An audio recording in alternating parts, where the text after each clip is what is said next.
possible for you to keep your Bitcoin while taking advantage of the current system. It's possible to do that. And I think a lot of wealthy people are going to do that. So if your bills are in fiat and you don't have to sell your Bitcoin, then why would you? In Canada, for example, you can put it in a tax-free savings account where you keep getting cash flows basically forever. You don't pay taxes on it. You can use that money to spend for your life, your living expenses, and now you have your Bitcoin, you have this cash flowing asset, and now you're basically free. Depending on how much Bitcoin you get, depending on how much Bitcoin you use, if you're selling your Bitcoin into the market, you're not selling it to other people, you're selling it to BlackRock, you're selling it to Fidelity, and those guys are never going to sell it again. They're going to borrow against their Bitcoin. If you really want cash flow, then you could buy MSTY with a fraction of the amount of money that you would put into real estate and get a way bigger cash flow. When you own a house, I wouldn't consider that an investment. I would say that it's a liability. Just based on fundamentals, it should be cheaper than borrowing against your real estate. I usually don't celebrate the milestones. I did it only with like the 100th episode. I did that one with Gary Cardone. That was a lot of fun. The 100th episode with Gary. And now the 500th one, it seems like a milestone I have to celebrate a little bit. So I'll take this episode as the 500th one and to celebrate today a little bit. And yeah, I'm so glad to have you on as the 500th guest on my Bitcoin show. Amazing. I'm looking forward to it. This is going to be a good conversation. That's huge. Absolutely. 500 guests. Wow. That's not 500 episodes. That's huge. Yeah, it's almost 500. It's because I don't have up until now a lot of people again on. So it's around like 410, maybe 415 guests, something like that. So it's like almost 500 different people. It's a lot of different people. A lot of different perspectives. A lot of different perspectives on Bitcoin. Perspectives, yeah. That's crazy. The range of people who have come on your show, like I've seen people who are an astrophysicist, there's a mathematician, I think I've seen physicians, like doctors, healthcare workers. Yeah, right? and from every walk of life. I've from ages 13 to 76, I think was the oldest one. Wow.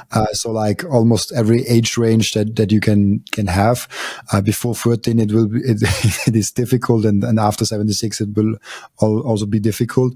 But then it's like, there's teachers, there is CEOs, there's finance people, there is people that like literally carpenters. I had carpenters on. So like literally from everything that you can imagine, and having that all in like kind of one place. That's kind of what I did the last year. That's huge. Amazing. Congratulations. That's huge. Thank you so much, Rajat. I really appreciate it. And I think with you, I already had 2 times. So it's the third episode, so the third anniversary for us. Yes. Right. I enjoyed the first one already. I've heard today one question, and I was really never asking that any guests before. So I was like, let's go with Rajat on that one. Is there one question or one topic that, or like, what is the one question or one topic that you wonder the most about on Bitcoin? So like, is there like one thing that is like keep coming back, even though you are so far down the orange pilling journey already and talking so much about Bitcoin? It's like one reoccurring thing going on for you? Yeah, so there's one thing that I'm constantly thinking about. I'm actually making a video about it for my own channel. I'm working on it right now. But there's one thing that I keep thinking about, and it's whether you should borrow against your Bitcoin. So I've been thinking about it for a really long time. I've talked about it before. I've always said you shouldn't borrow against your Bitcoin because it's too volatile. It could drop in value by 50% over a few weeks. I mean, that could happen. Nobody can say that that's not going to happen. It could drop 70, 80% in a year. I don't think that's going to happen, but it's always a possibility. You can't say that it's not going to happen. So the way that I see it, if you're borrowing against your Bitcoin and Bitcoin drops by, I think it has to drop by something like 75% for you to be completely liquidated, because you have a loan to value of a certain amount. Not completely liquidated, but the majority of your Bitcoin is liquidated. So if you, let's say, for example, if you take your entire stack and you borrow against it, you're putting yourself at a massive risk, because Bitcoin could have some scam wick down, price drops temporarily, you lose everything, and then it comes right back up. So you could lose everything in that case. So what I've been thinking about more recently is, instead of borrowing against your entire stack, I think it could be very lucrative to borrow against a small amount of your stack, borrow some fiat against it, because eventually the value of your stack is going to grow. You'll be able to pay back the debt with the increased value. You can take on another loan. You can do all that stuff. Over time, the interest rates on these loans is going to decrease. And then what you could do is potentially buy a cash flowing asset where you use the cash flow. I mean, I don't really care about cash flow personally, but you could use the cash flow to pay back the loan. Let's say, for example, there's this one stock that people talk about from YieldMax, MSTY. It's a yield ETF. What you could do is, let's say, it gives you something like an 80% dividend per year. It's crazy. It goes based on MicroStrategy's volatility. So the more volatile MicroStrategy is, the more of a yield MSTY can give you. So what you could do is you borrow against, let's say, you use 5% of your stack as collateral.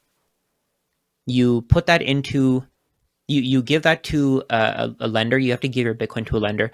Then you borrow 50% against that 5%. So technically, if you, let's say, have $100,000 of Bitcoin, you're borrowing $2,500 against that $100,000. You have 5% in collateral. You're borrowing half of that collateral, and then you can buy MSTY within a year. I'm not telling you that this is going to happen. I don't know. For your audience, I don't know if this is going to happen. For all we know, MSTY could fail. For all we know, your lender could fail. There are a lot of issues that you have to take. You have to know about. Let's say you give your Bitcoin to a lender. The government says that this lender is not able to give you your Bitcoin back, so you may not get that Bitcoin back ever again. These are things that you have to consider. And Bitcoin's price could drop. You could lose that Bitcoin, that collateral.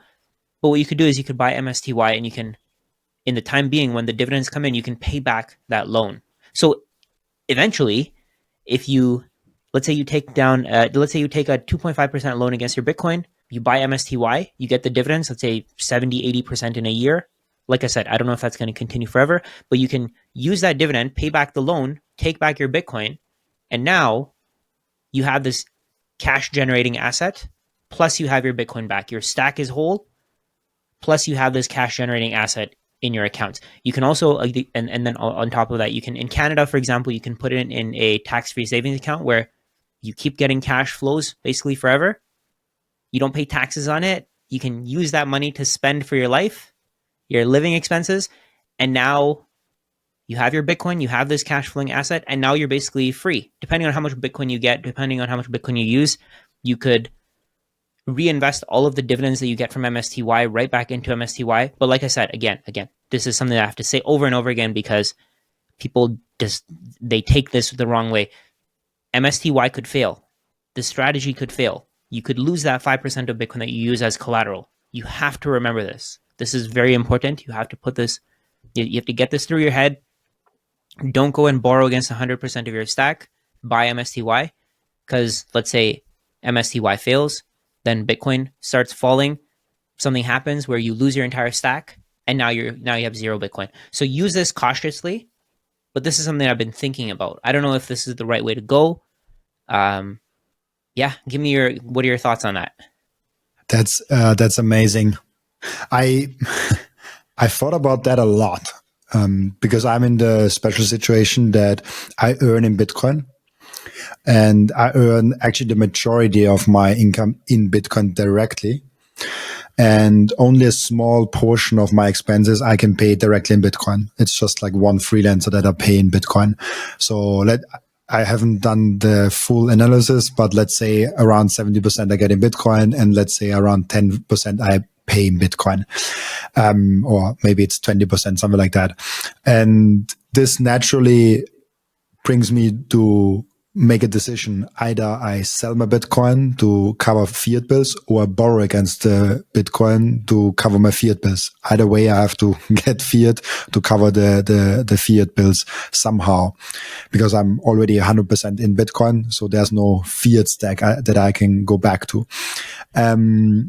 And I wondered about that question so long. And now, so just for now, I said to myself, I want to use Bitcoin as intended, as money.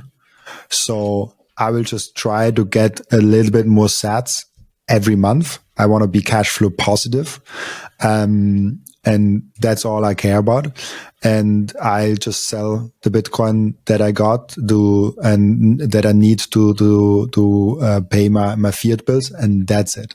And as soon as I took that decision, I was extremely relieved. Like, no debt. I just have a little bit more Satoshis each month. And I have my savings account with Bitcoin, and I can fully focus on creating the best podcast I can possibly create. And that's it.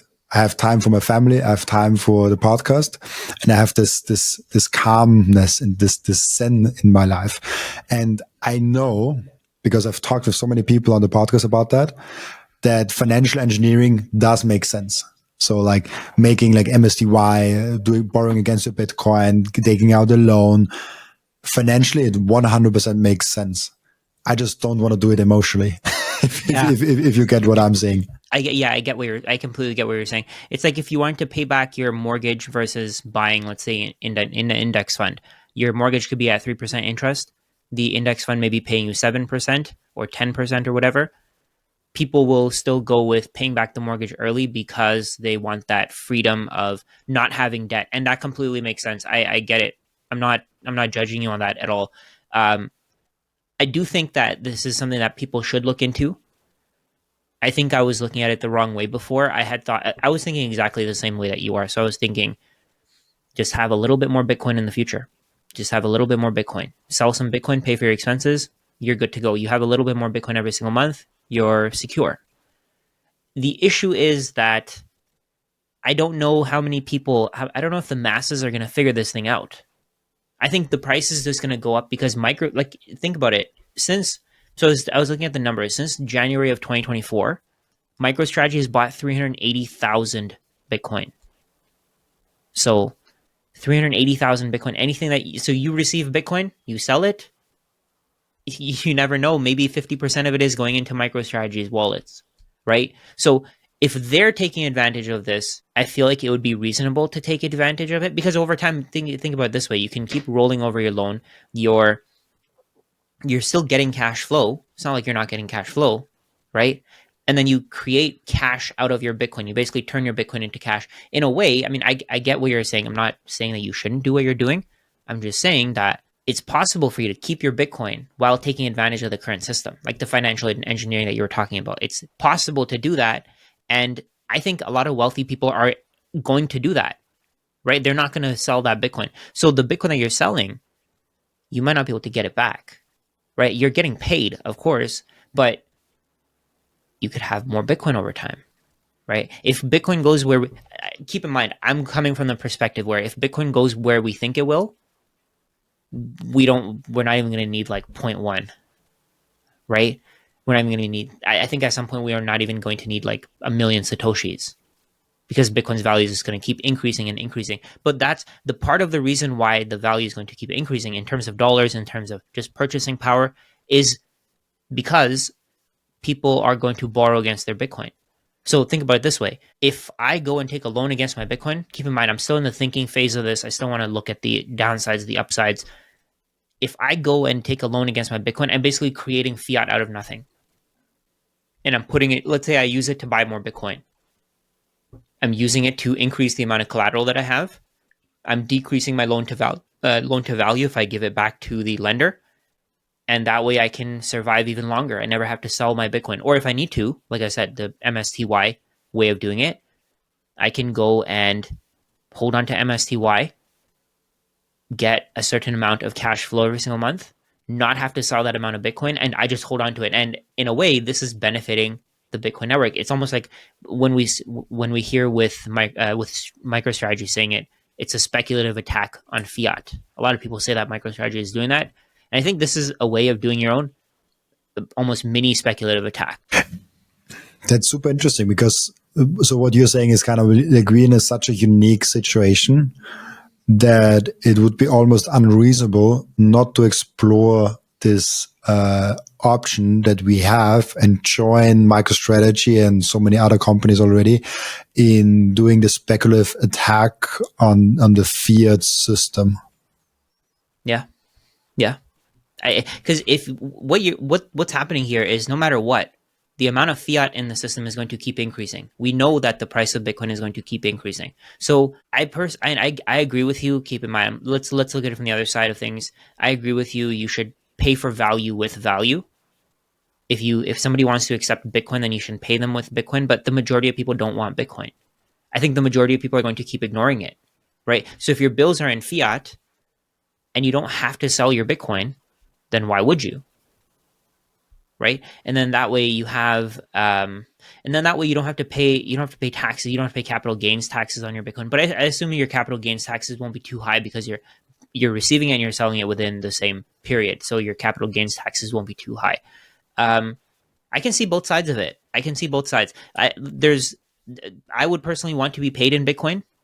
The only issue is that not many people have Bitcoin right now. And I feel like a lot of people are just ignoring it. So if you're selling your Bitcoin into the market, you're not selling it to other people. You're selling it to BlackRock. You're selling it to Fidelity. And those guys are never going to sell it again. They're going to borrow against their Bitcoin. They're basically going to use the same strategy that we want to avoid. And keep in mind, I was thinking exactly the same way that you were before.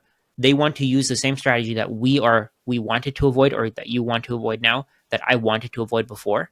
They're going to be using that same strategy against us.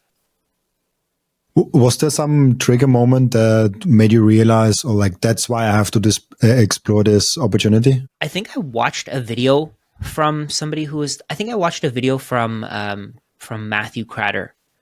He had a video about, he was talking about the downsides and the upsides of Bitcoin University. He was talking about the upsides and downsides of borrowing against your Bitcoin. He said in general, you probably shouldn't right now because it's too volatile. I think he was saying that he would borrow against his Bitcoin when it hits $1 million or something like that. And I think that makes sense because at that point, the value has gone so up. It's gone up so high that you can actually pay for your expenses with 3-4% of your stack. I'm always curious also, like, what are the safety zones? So for me, it's very clear that you should not do it with like 100% of your stack because it's just so volatile. Yeah. And it would be very risky to do it with like everything.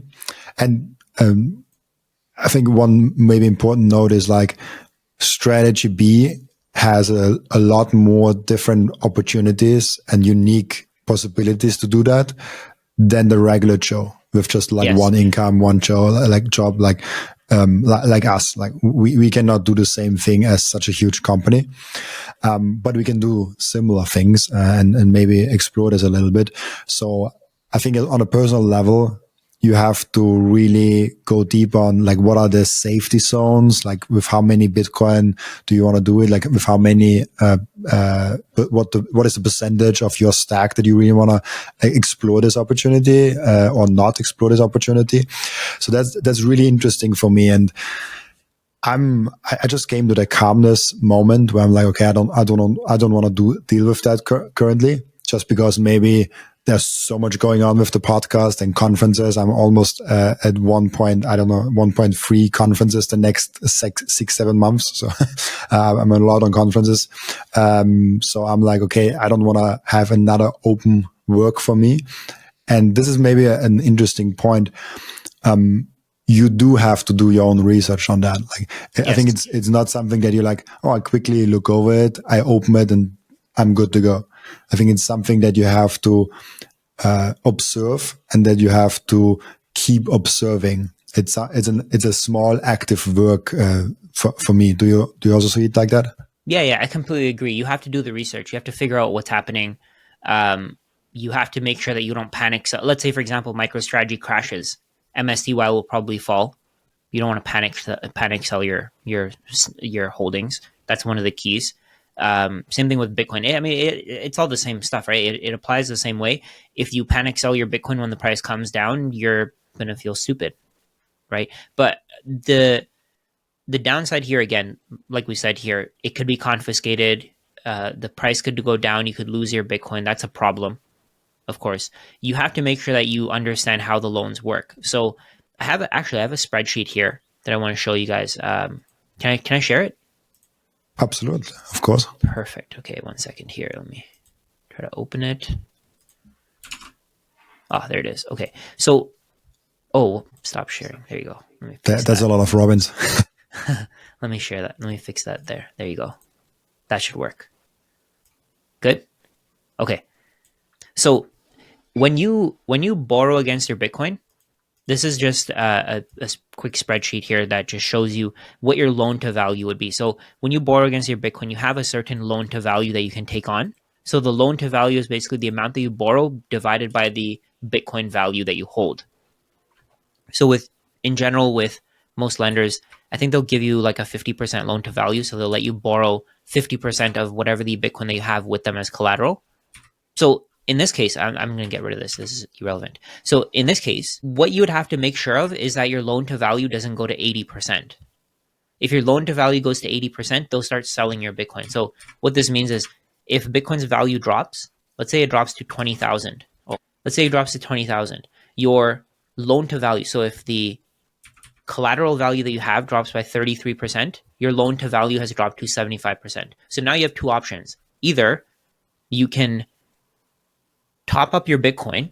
Let's say you only have 5% of your stack in here. You can add another little bit of Bitcoin. You can bring it back to 50%. Let's say you add another $10,000 worth of Bitcoin. You bring it back to $30,000, your collateral. Then you bring your LTV back down to 50%. Or you could let the lender sell some Bitcoin and cover some of your debt and bring your LTV back down. I would personally say, because you're only borrowing a very small amount of your you're borrowing a very small amount of your stack, you can probably put more money into it. But then there's the other side of things where if you decrease how much money you borrow, you also decrease your loan to value. So let's say, for example, you buy MSTY, you borrow $15,000 worth of Bitcoin or of dollars, and then you buy MSTY with them. Let's say you get just to be conservative, let's say you get a 5% dividend every month. 5% dividend would mean that you get $750. So in that case, this would drop to $14,250. Your loan to value has dropped. Then the following month, this would drop to $13,500. Your loan to value has dropped even more. But then at the same time, let's say the Bitcoin value increases.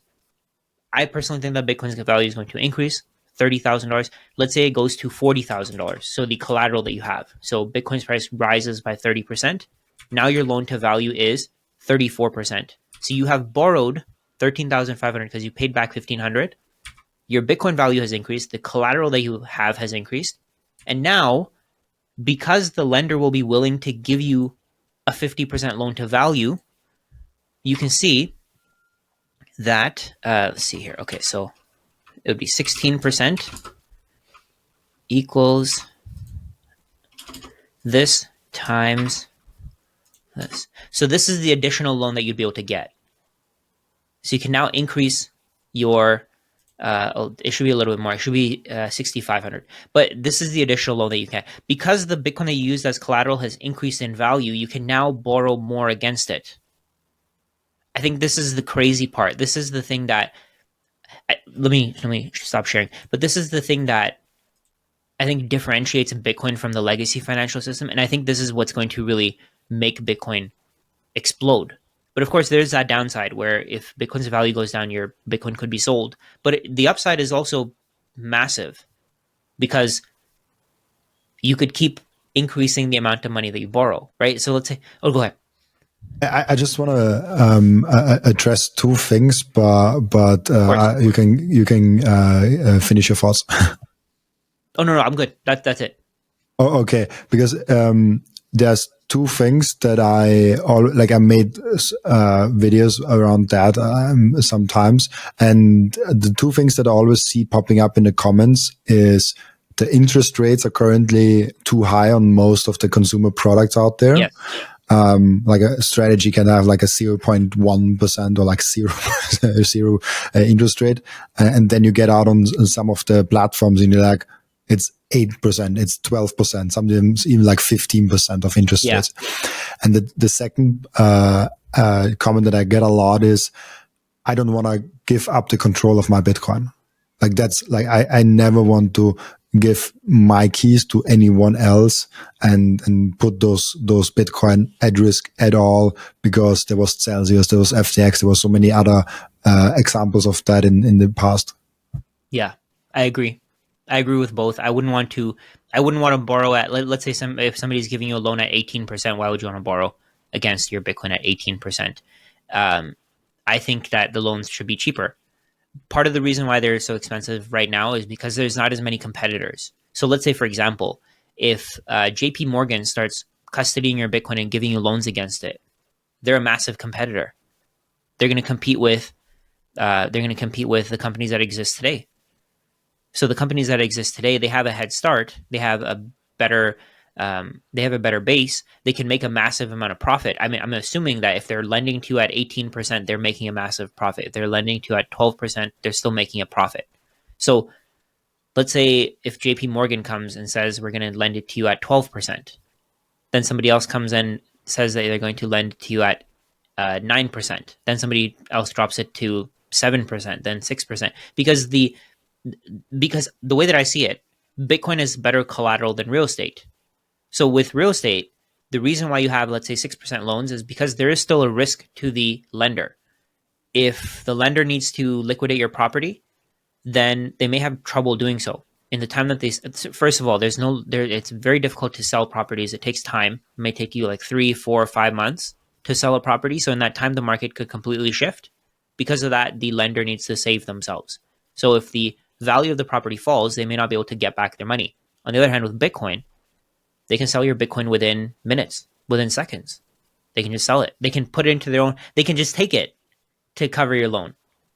So to them, there's not really that much of a risk. For example, I've seen lending platforms that allow you to pay back your loan in Bitcoin. You can pay it back by giving them the Bitcoin amount that the loan would convert to. So let's say you take out a $10,000 loan, you can pay them 0.1 Bitcoin, and your loan is cleared. Right? So they want your Bitcoin. Right now, because real estate is the most widely accepted store of value, the thing that everybody accepts as having value, loans on real estate are low. I think Bitcoin loans can be much lower because there's going to be more competition. People will be able to give you, I think there's going to be a lot more individuals who can give you loans on Bitcoin, right? Instead of just being able to go to these financial institutions to borrow against your Bitcoin, people can lend you their own fiat currency in exchange for your Bitcoin. If they don't want to sell it, let's say there are people who, the way that I see it, you don't really need index funds. You don't really need real estate. All you need is cash and Bitcoin. You don't need all the other assets. Your cash is going to protect you in the short term. If Bitcoin goes where we think it will, that Bitcoin will protect you over the long term, right? So the people who just hold cash, let's say you have 3 years worth of cash and you want to protect yourself for 3 years. You don't want to have to sell your Bitcoin. You only need, let's say, a couple months worth of cash on hand. You could lend 2 years and 8 months worth of cash to somebody else. You can use the Bitcoin as collateral, let them use the cash, and they can pay you back over time. To you, it doesn't really make a difference because you'll need the cash in the future at some point. But on top of that, you get a amount of interest on your cash. You get what I'm saying? So you get the liquidity where, you give away the liquidity where you don't need it, but you also get the best collateral in the world. So I think that this is going to make a lot more competition. It's going to create a lot more competition for people to loan fiat against Bitcoin. Fiat will continue. I don't know. The way that I see it again, keep in mind that this really only works if people are willing to accept fiat. Like I said before, the masses haven't figured it out. They're not going to figure it out. I think they're going to be forced into it, and then by that point, Bitcoin will just be money. We won't be able to loan. We won't be able to lend. We won't be able to borrow against our Bitcoin anymore at that point. But before that, I think this works. I think it works pretty well. So over time, the way that I see it, competition is going to increase. More people are going to come into this lending space, and the interest rates are going to fall. That's question number 1 answered. Question number 2, you said people want to take self-custody of their Bitcoin. I agree, completely agree. I want to do that too. I want to keep self-custody of my Bitcoin. That's why I say only borrow against 5% of your stack. If you borrow against 5%, you borrow that money, you use it to buy cash flowing assets, and then you can use that cash basically forever. You can keep using that cash forever. You can pay back the loan. You can get back your Bitcoin. I get the concern there. I'm not discounting it, but I think it depends on how much of your stack you're borrowing against. If you're borrowing against your entire stack, that's very risky. But if you're borrowing against, let's say, a very small amount of your stack, go with a reputable lender. You can choose whether you want custodied assets or not. You can choose whether they can lend your Bitcoin out to other people or not. You can pay a little bit of a higher interest rate by doing that. You can decrease your risk, increase your the chances that you get your Bitcoin back. And I think that's the key here. And I think it's risk management, right? If you borrow against your entire stack, you could lose everything. You could have it confiscated. But if you borrow against a very small amount of your stack, again, this is going to take some time, right? You probably have to hold your Bitcoin for at least 4, 5, 6 years before you can borrow against it. Yeah, it's also interesting to note that we are super early to Bitcoin. Yeah. And we are even more early to borrowing against your Bitcoin. And I like the comparison with real estate, because if we compare the collateral asset Bitcoin versus the collateral asset of real estate, Bitcoin is 100x better. But there are better products and better offers for the same thing for real estate. Yeah. And I don't get that. It's like, why? People don't get it yet. People don't understand Bitcoin. That's simply it. Like, people don't understand Bitcoin. Once they understand it, they're going to know that this is better collateral. I think that's what you said there, exactly what it is. Bitcoin is way better as collateral, but there are better products for real estate. If you can borrow against your real estate for 6%, why would you want to borrow against your Bitcoin for 13, 14%? And I think that's the point when the interest rates are better than real estate, because they should be. And you maybe have a multi-sig setup where there's 3 parties and you're one of them. So you always hold one key and you still have kind of like a part control of the keys, and you see at least like on chain, or like, oh, there are my Bitcoin. Oh, now they moved and stuff like that. And you're like part of that story. That could be really interesting, of like being part of a multi-signature setup and getting a competitive rate. But for that, I think we still need some time. I don't see the product yet. Yeah, you could do that, but it'll cost you more, right? Because you have to set up the multi-sig and all that stuff. I don't know what the interest rates on that would be. I think they would be higher, because there's probably going to be higher fees to start up the contract. Like with this one, if you just send them what I was looking at, if you just send them your Bitcoin, they give you the fiat within, I think, 1 to 3 days, I think it was. And over time, let's say if you want to, you basically keep that Bitcoin, and then if you want to roll it over, you can roll it over. You can basically pay back your old loan and start a new loan. Yeah, I think it'll get better over time. Like 10 years from now, it's going to be way better. We know that for sure, right? Because more people are going to have Bitcoin. 99% of the supply will have been mined. So it's just going to get better. It's not going to get worse. So let's say right now it's at 13%. Maybe it'll go to 10%, then 10%, then 9, 8. It'll keep dropping. I think just based on fundamentals, it should be cheaper than borrowing against your real estate. Just another point, the way that I see it with real estate, the lenders are taking way too much risk, right? Because if the value of the property drops, they can't do anything. They can't come knocking on your door and tell you, hey, you got to pay back your loan right away. On the other hand, with these kinds of loans, let's say with Bitcoin, if something happens to Bitcoin, they can sell your Bitcoin immediately. So to them, it's way less risk. They're guaranteed to get their money back, because this way they can sell your Bitcoin. They have your Bitcoin. On the other hand, with real estate, they don't have anything. They just have a paper. You could destroy your property. You could decrease the value of the property immediately. What if insurance doesn't pay out?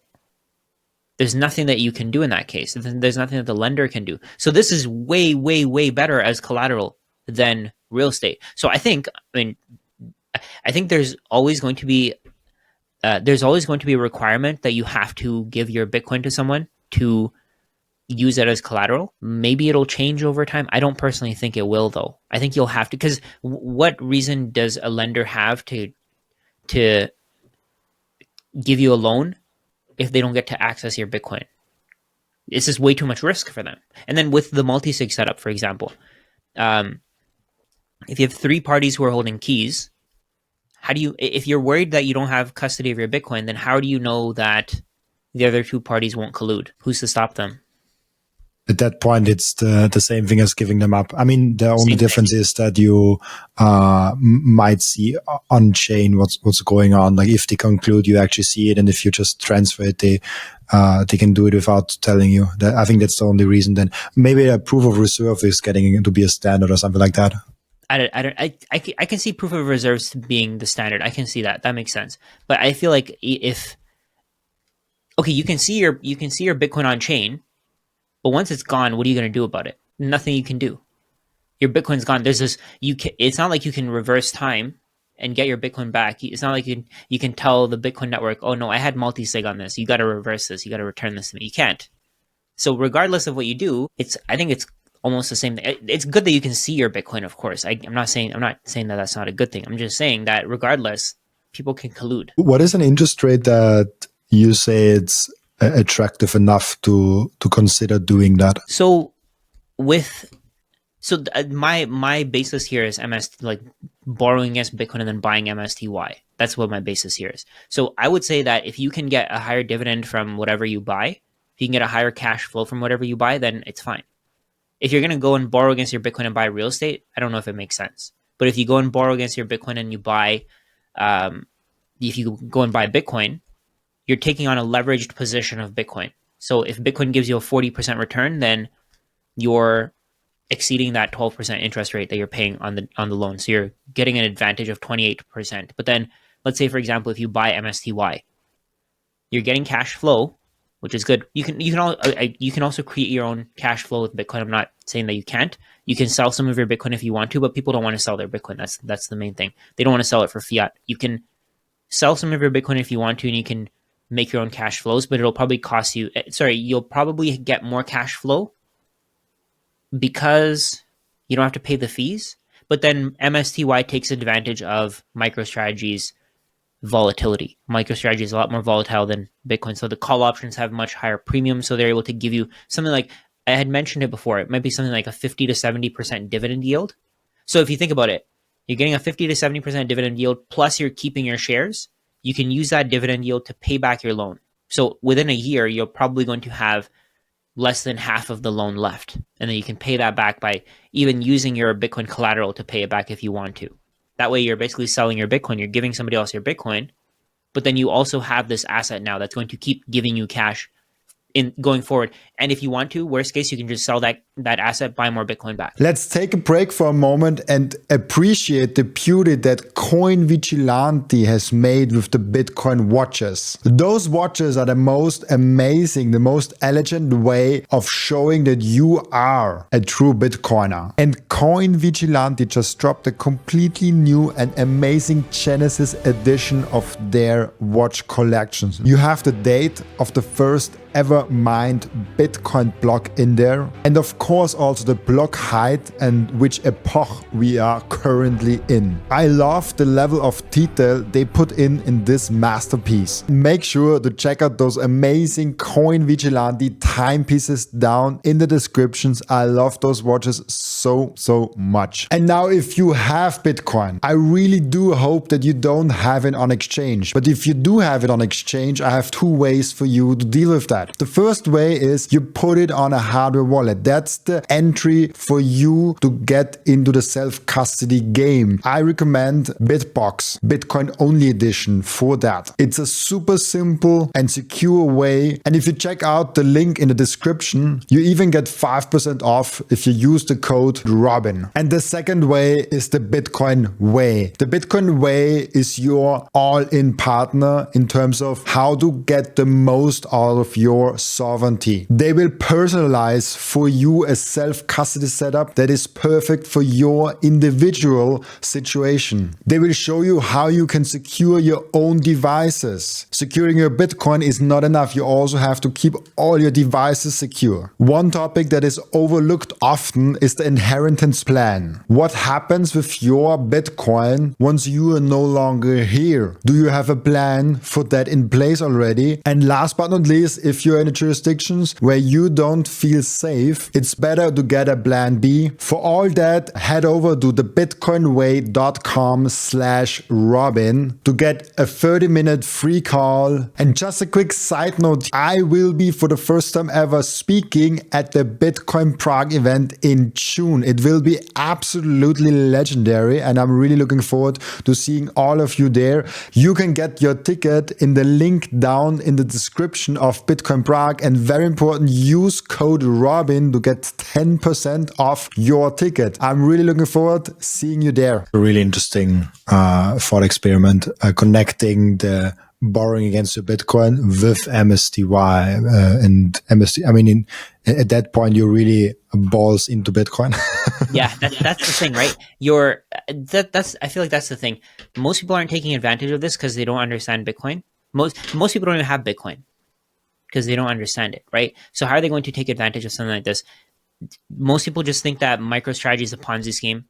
I didn't really like MSTY before, but a lot of people, this is one of the great things about Twitter. You see different angles, you see different opinions, and you make better decisions because you see things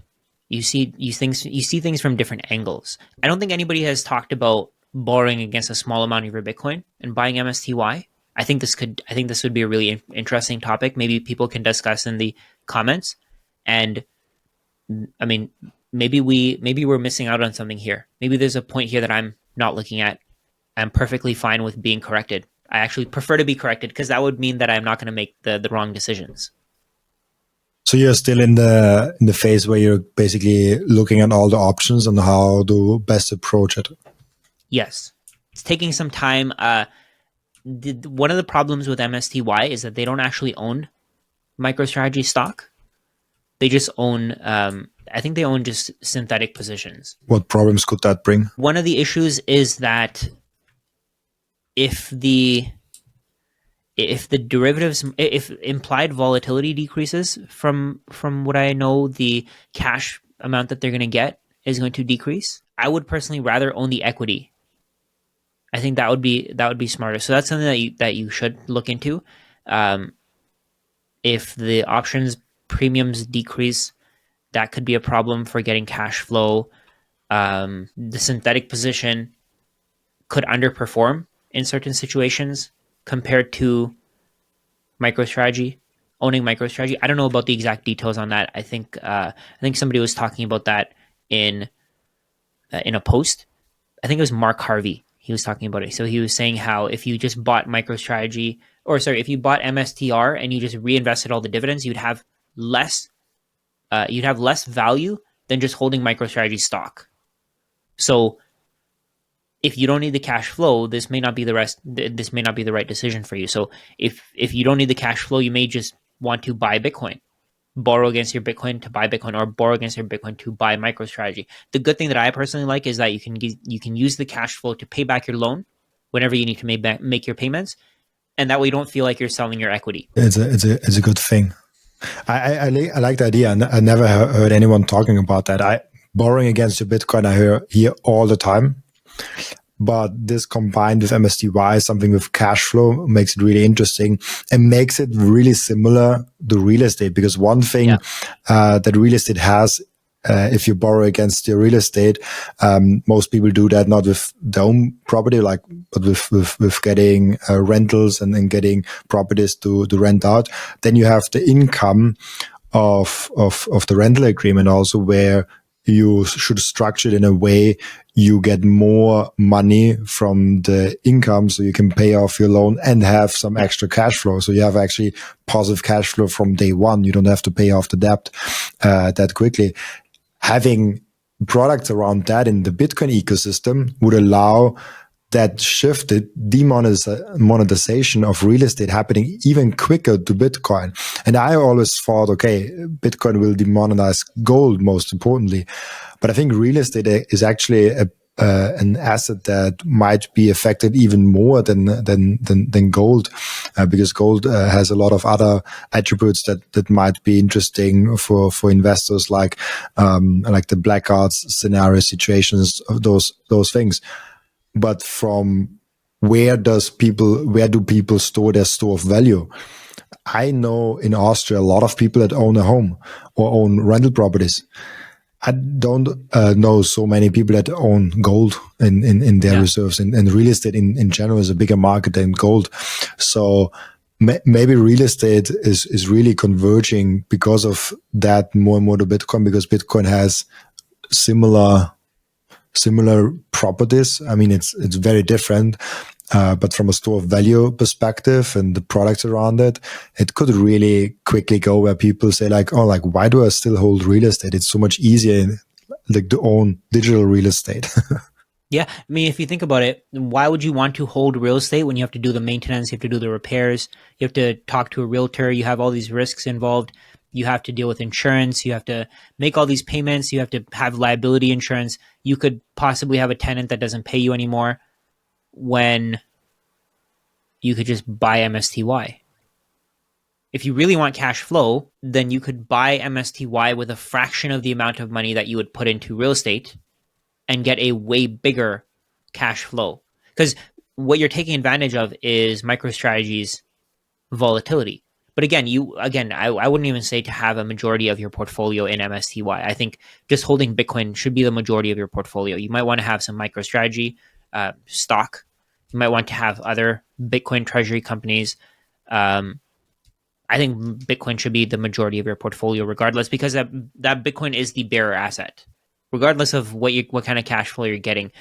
Even if you buy MSTY, you're still getting a shitcoin as cash flow, right? You're getting US dollars. I don't personally want US dollars, but unfortunately, my expenses are paid for in currencies. The majority, like, I can't go to Walmart today and pay them in Bitcoin. I can't go to Costco and pay them with Bitcoin. I have to pay them in currency because that's what they want. Maybe eventually they'll want Bitcoin, and then I won't have to do something like this, right? And then at that point, I think by the time that happens, it just means that fiat has failed. It's super interesting as a way to spice up your Bitcoin only portfolio. Yeah. to give some flavor. Yeah, but keep in mind, you're perfectly fine just holding Bitcoin too, right? You don't have to do all this. This is like you said, it's financial engineering. It's not something you have to do. I'm not saying that you have to do this. I'm just saying it could work if you have expenses. It's a way you're taking on more risk, right? You're basically risking some of your what we mean by risk here is that it's possible that you could lose all of that Bitcoin that you use as collateral. That's the risk here. If you lose that Bitcoin that you use as collateral, something happens to the lender. First of all, you still have the MSTY. But again, if MSTY fails as well, then you don't owe a debt, because if you lose the Bitcoin, let's say if it gets confiscated, they're probably not going to make you pay it back if your Bitcoin gets confiscated, because I would assume that that's going to be used as a payment. So there's that side. So the good thing here is the maximum risk that you would take is the amount of Bitcoin that you use as collateral. They're not going to check your bank account. They're not going to check your credit rating. Your Bitcoin is your credit in a way. Let's talk a little bit about how. So you said in the beginning that this is only something till we get to this Bitcoin world. So you think that, like, in a Bitcoin world, how different will be lending and those financial things when we only have Bitcoin and nobody has the possibility to create money out of thin air? Like, what do you think will change? I guess people will still borrow money. I think the lending is going to be based on. I think there's. So first of all, I think there's going to be very little consumer spending. Consumer lending, not consumer spending. There's probably going to be a lot more consumer spending because people are going to be wealthier. So there's probably going to be very little consumer lending because people will just have savings. They'll be paid in Bitcoin. Their Bitcoin will increase in value over time. Over time, their expenses are going to decrease in value. So if you make the right decisions, you're eventually going to become financially free regardless. I don't know about if your future generations are going to become financially free, but you will eventually become financially free if you save in Bitcoin, because the cost of everything else decreases in terms of Bitcoin, no matter what it is. So that's one thing. I think if your cost of living is decreasing over time, you always have Bitcoin. So you're using less of your savings over time to pay for your cost of living, meaning that you become more prosperous. You're able to afford more things. This is basically what Jeff Booth is talking about in his book, right? The Cost of Tomorrow, or whatever it was called. But basically, the cost of living is going to decrease over time. So it's going to lead to more prosperity. People won't borrow for themselves. Maybe they'll borrow to start businesses.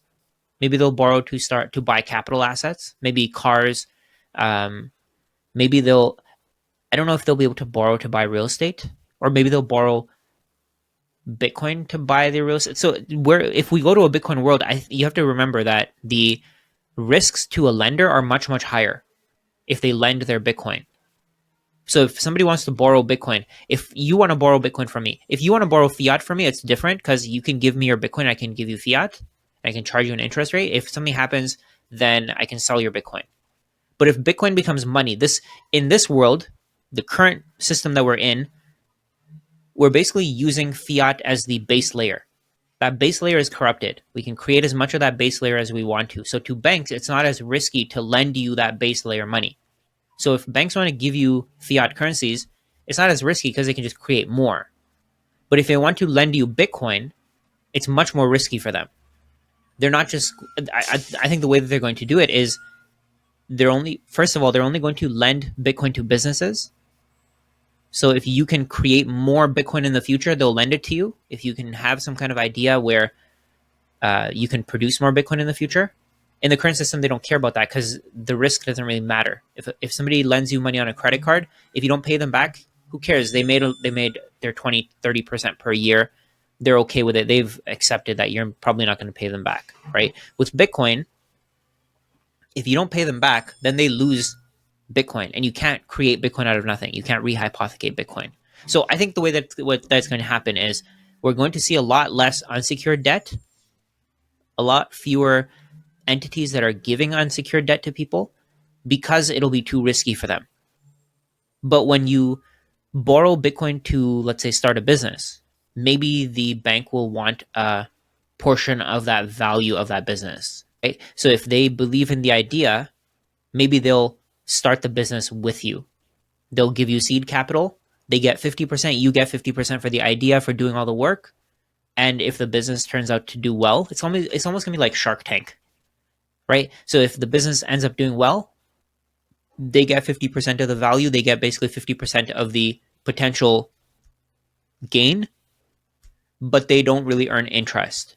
I think that's the way it's going to work. I don't think they're going to get interest. I think they're going to be okay with not getting interest because in the long term, the reward will be bigger. In that point, it's basically venture capital that they are providing. Pretty much. I think there's going to be more venture capitalists, more venture capitalism, more individuals lending to you because they can take part in your venture. I'm also really excited about bringing, I don't know if we have discussed that in our, 3-4 conversations we already had on podcasts. But I've actually come from the investing world to Bitcoin. So I've invested in stocks. I picked stocks. I loved doing it. I was bored in school and I was sitting in the last row, and we were a laptop school. So we had our laptops open, and most people just like playing video games or anything like that. I had 10 Ks of companies open, and I was reading them. It was so interesting for me to pick stocks. Back then I had literally no capital. So I had to really focus on like which share do I buy. I bought like one share here and one share there. I could also not, I had to buy one full share. It was not an option to buy, like now you can buy fractions of shares of companies with different apps. And I was really excited about that. Like I can invest in companies and I buy in a mission. I can buy in some future potential. And with fiat, we kind of lost that. We have ETF products and now everyone is investing, but they actually just want to save. So what happens in the Bitcoin world for me is those people that just want to save, they have a really good vehicle for that now. Bitcoin. Yeah. And most people will be best off if they have most of their money in Bitcoin. That's how I'll see a Bitcoin world. And then there's some people that say, hey, with let's say 5% or 20% or 30%, whatever the number is of my capital, of my Bitcoin, I want to play. I want to find out which one will be the best performing company in a new era, like some fancy new industry, or something that I really want to support, or I want to support a startup. So I think Bitcoin will bring investing back into investing and keep the saving out of investing. That's how I look at it. Completely agreed. I agree with you 100%. I think right now people are seeing index funds as saving, but index funds are extremely risky. If we couldn't print more fiat out of nothing, then your index funds would go down to zero. Yeah, it's like even now there's like, what is it, 7 or 8 companies that make profit and make the S&P 500 go up, and the rest of it is kind of a drag on the whole thing. So it's super fun. Like I was literally studying those 10Qs and 10Ks. I was reading them. I was up till like 1, 2 a.m. in the morning in Europe to follow the conference calls in America. It was like almost like, I don't know, Super Bowl for me to stay up late and listen to those conference calls. But there was something more interesting coming along, which is Bitcoin. I think it's the biggest thing that's currently happening. But I think, and I'm pretty sure actually, at some point I will get back to investing, because that's why I originally came to Bitcoin. Now I've discovered that savings technology, and now I'm like, okay, the next 5 to 10 years probably I'll be just like all in Bitcoin. But maybe we'll get to a Bitcoin world, and then that's actually something I also want to ask you. What is your kind of projection of when we get to this Bitcoin world? But maybe we get there in 15 years, 50 years, 100 years, whatever the time frame is. I want to then be able to invest again and actually see, okay, what is the company that gives me a Bitcoin yield? So like more Bitcoin than I gonna put in, because Bitcoin is now the hurdle rate. How do you look at, like, when do we come to this Bitcoin world, however you want to define Bitcoin world? Well, I think it depends on the individual, right? If it's you, for example, you're in the Bitcoin world already. If it's somebody who doesn't understand Bitcoin and they're in the fiat world, I think there's a point where you step into the Bitcoin world. That's where you get orange pilled, and then you don't go back. There's no turning back at that point. Once you've gotten orange pilled, once you understand Bitcoin, you're not going to turn back. And then something else that you said there, you're investing. So I think you're investing already. You're investing in your business. You have a business that's creating Bitcoin yield. So I think the difference here is that Bitcoin is going to create more entrepreneurs. It's going to give more people an incentive to start their own businesses. So instead of investing in somebody else's business, you could make your company go public, right? You could become that company. It's going to give more people a reason to be entrepreneurs. It's going to give more, if somebody believes in your ideas, they'll give you money. Why would you give somebody else? Why would you give money to Apple? Why would you give money to Microsoft or the companies in the future? Build your own business. You're investing in your own business, right? And then we have Bitcoin as your savings account. So no matter what, that's your fallback. Then you have your business, which is creating more Bitcoin yield. So you're already doing that. It's true. I never looked at it that way. Yeah. Yeah. It's like you're already in the you're investing in your own. But I guess that's always what I actually say. It's like the only investing that I want to do currently outside of Bitcoin is your own business, your own knowledge, and if you emotionally need it, your own home. But not financially, just like if you need emotion, like some people like, oh, I really want to own my own home. I'm not one of those, but I get it. I think even Jack Mallers said that once in an interview. He owns Bitcoin, his business, and his home. Yeah, I saw that. Like with your business, for example, you think you want cash flow, you want Bitcoin yield. You can create something that's so valuable that people consume it. People want to buy it forever. That's you creating cash flow, right? Also, a house, I wouldn't consider it an investment. I would consider it a lifestyle decision, because a house costs you a lot of money. In real terms, what I mean is Bitcoin. Bitcoin is the hurdle rate in this case. In real terms, you're going to lose a lot of money owning a house. You can, of course, rent a house. You're going to pay more, but there's a lot of maintenance. There's repairs. When you buy a house, you have to pay 3 to 5%, or it's like 5 to 6% as realtor fees. You have to pay land transfer taxes. When you rent a house, you don't have to think about that. You also have the freedom that comes with not owning a house when you rent, right? So when you own when you own a house, I wouldn't consider that an investment. I would say that that's a liability. You're forced to stay in one location no matter what happens. You're in that. I mean, I know a lot of people, they want that stability. Perfectly fine. I get it, but that's a lifestyle decision. Yeah, it's either a lifestyle decision or you're building a business with it. Right. I get, but I wouldn't also recommend that. But like, it's definitely not an investing. You could use it to build a family. That could be your investment, right? That could be the investment that you're making. So that's, in a way, that's an investment as well. But I never got that argument, because people are saying, "Oh, like then nobody can kick you out." Like, first of all, it's not true. Like, if the government wants to kick you out of the house, you're out. And second is like, it's really hard in Austria, at least. I don't know how it's in Canada or America. It's really hard to kick a tenant out. it's not that easy. That there has to be something critical. Yeah, like you take a year. Yeah, like you, and even if there's something critical, like you need like you need the whole process and the law process till he's actually out. It costs you a lot of money and a lot of time till he actually is out. So I don't get the stability necessarily. Like, there's like, you can make a 5-year contract, a 10-year contract. That's a lot. Like, that's a lot of stability. And until then, you really have to mess something up that he's able to kick you out. Yeah. So like, there's the stability argument. And there's another argument that I sometimes get, like, oh, you wouldn't care that much about your rental place than your actual home. You can make your rental place also nice. Like, if you make your rental place nice, I heard of stories actually from Michael Terrence. You know him also probably. He had stories where he renovated his rental place, and then the landlord gave him a discount on the rent.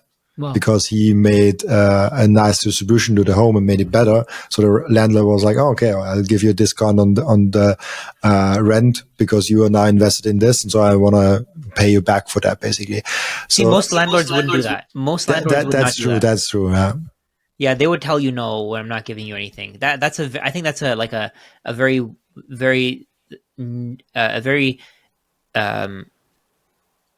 it's not going to happen often. It's a very rare occurrence of a landlord who's willing to give you money. If anything, they'll tell you you have to pay a fine for upgrading your property. That's true. Unfortunately, that's true. Yeah. But I get what you're saying, though. That makes sense. I think people could that could definitely happen. Yeah, it's just something. It's a lifestyle decision. Yeah, but even then, like, before you buy a home, you really have to think twice if you really. Yeah. Like, I also, like, I hope it will be so cheap in 10, 20 years to buy a home, when you look at from a Bitcoin perspective, that it actually makes sense again. I think home prices will come down so much that it actually makes sense to buy a home again. It's like buying, I don't know, like a small car, something like that. And a car is actually maybe not even a bad comparison, because a car is also consumption good that is getting less value over time. And it was always interesting for me that you buy a home and 5 years from now, it's in a worse off position. Like, it's not as new as it was, and you get more money for that. Then there's something wrong with the money. I mean, it's because people buy houses to borrow against them. They buy, like, I've spoken about, I think I may have mentioned this in one of our podcasts before, but something like 10% of houses in the US are unoccupied. Nobody lives in them. The reason why people own them is, number one, because they can borrow against them.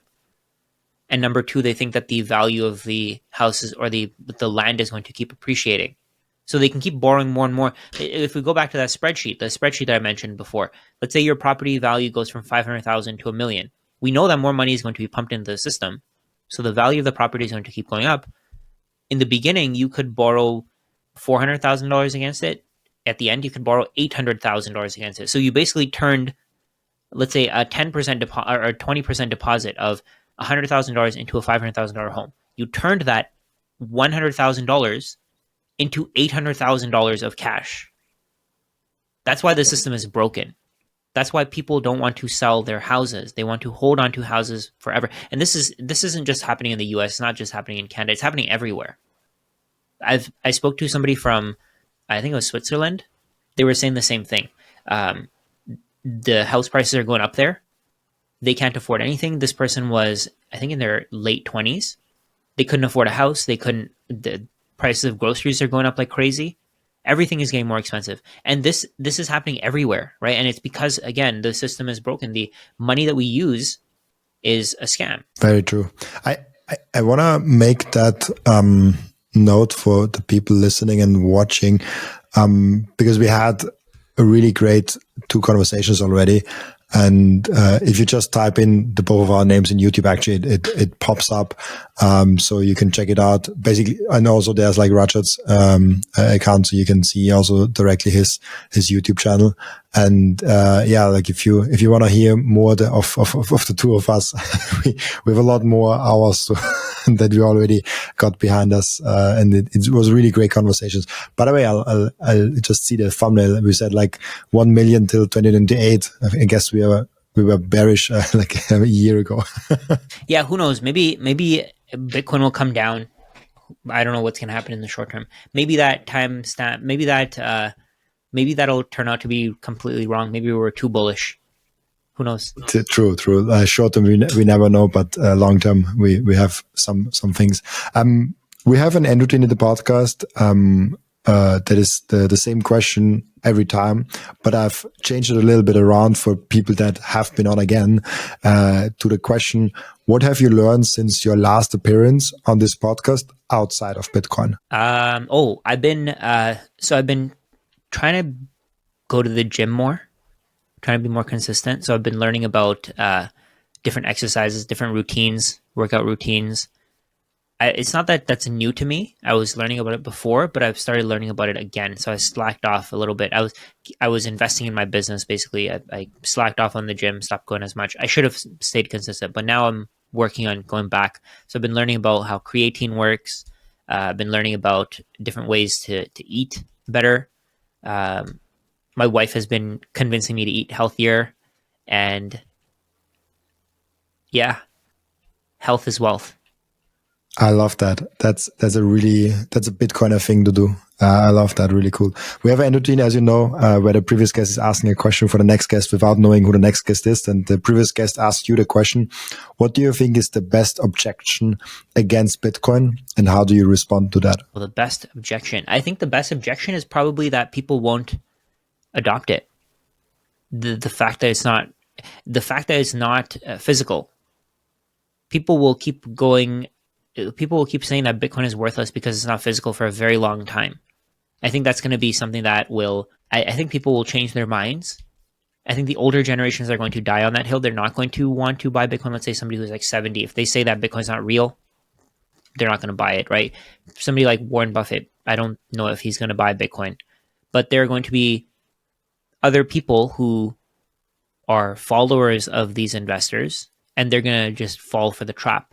They're not going to buy Bitcoin because they think that it's not physical. So by the time they figure it out, it's going to be worth a lot more. So I think that's a problem. That's something that could actually hurt a lot of people over the next couple years, couple of decades. And it's very hard to push back on that because you can't really tell people, yeah, Bitcoin is digital, so you should own it, even though you want something that's physical, right? If somebody wants a real estate, there's a reason why they want real estate. The reason why they want it is because they can touch it or they know that it's there. But Bitcoin has all these advantages over real estate that you can only really wrap your head around if you have a growth mindset. If you have a fixed mindset, you're not going to get it. It's interesting. I think the Bitcoiners, it's also interesting. It just made me think of the responsibility that Bitcoiners have. Once we get to this Bitcoin world, a lot of the wealth will be concentrated actually in early Bitcoiners. And early people that saw that mission way before anyone else, because I think we also talked about that last time, that 90% plus will still have no clue about Bitcoin, even if we had $1 million per coin. I'm like, yeah, like that's true. Like most people don't get the internet, and if the internet would have had a token that would have gone through the roof and people still wouldn't care. Yeah. Like it's fascinating for me. That's basically what you're doing when you're buying Bitcoin, right? You're buying a token that allows you to buy anything on the internet. You're basically you're interacting with the Bitcoin or the internet economy with Bitcoin. So that's what I think that's a really great comparison. I think people are not seeing it that way. They may eventually, but who knows? Yeah, I like to compare. What if you could buy a TCP/IP token in the year 1993, and you gain all the value that Apple, Google, Microsoft will occur natively on the token, and it all comes back to the native token, the TCP/IP token. Yes, that's basically how I look at Bitcoin, where there's a lot of things going on top of it, and everyone is using it, but all the value comes down to the base token again. And this is a really nice comparison. Good thing that didn't happen, because if that did, then we would have both missed out. That token would have probably been money today. So yeah, because I was born in 1998. Yeah. Yeah. True, and this, I guess, this token is now Bitcoin. It just needed a little bit longer to accrue. Thank you so much, Rajat, for being on. You're always an amazing guest to have. Thank you so much for being on. Before I let you go, where can people find you? Ask you questions, reach out to you, YouTube, Twitter. Where else can people find you? So I'm on Twitter. You can find me. I'm the verified account. Just search for Rajat Soni. I'm also on YouTube. Same thing. Just search for me. If you just search for my name, like you showed on the screen before, you'll see me. I have one-on-one consultations, paid one-on-one consultations. If you're interested in something like that, I started doing that more recently. I also have a community. If people want to join, if you get the content on my regular channel, if that's not enough, you can join the community and you can get more content from me. We do weekly live sessions. It's awesome. Awesome. Thank you so much, Rajat. And thank you so much also for everyone that is watching and listening, for joining me for the 500th episode. Wow. I'll be back tomorrow with the 501st episode. Bye-bye.